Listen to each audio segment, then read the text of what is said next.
Yeah, you see that? Pro level gamer, buddy.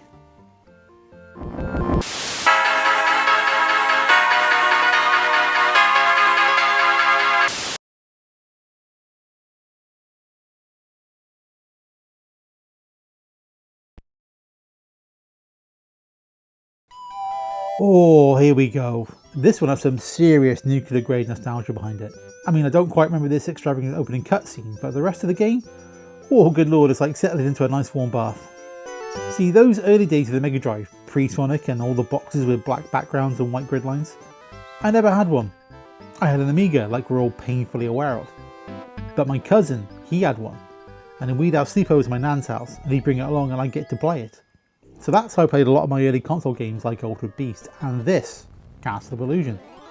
We played through pretty much all of it, as far as I can remember at least, and it's probably the first console platform I really played.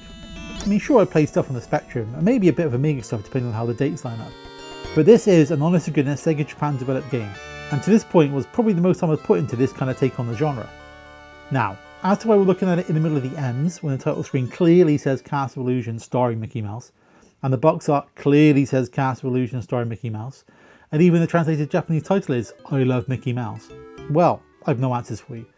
The review puts the title as Mickey Mouse. The summary thing in the corner also puts it as Mickey Mouse Castle of Illusion. And as I had to stick to the order of the guide, well, you know, here we are. We also have seen this text before, as it was used for the review of Chakan the Forever Man, or whatever it was, ages ago. Or have we?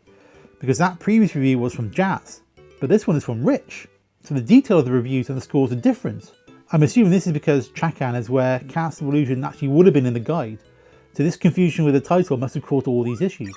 And it also means we're getting our first head-to-head challenge. We need to figure out just who we're going to agree with.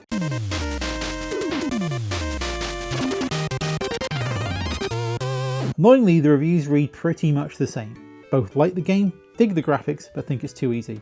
I mean, which is true. It's an early Mega Drive game, but it's still a looker. Rich gives it 90% for graphics and Jazz a bit lower at 87, despite him describing it as a console cartoon. The lowest from both is Lastability, which Rich puts at 79% and Jazz at 77, mentioning again that it's pretty easy.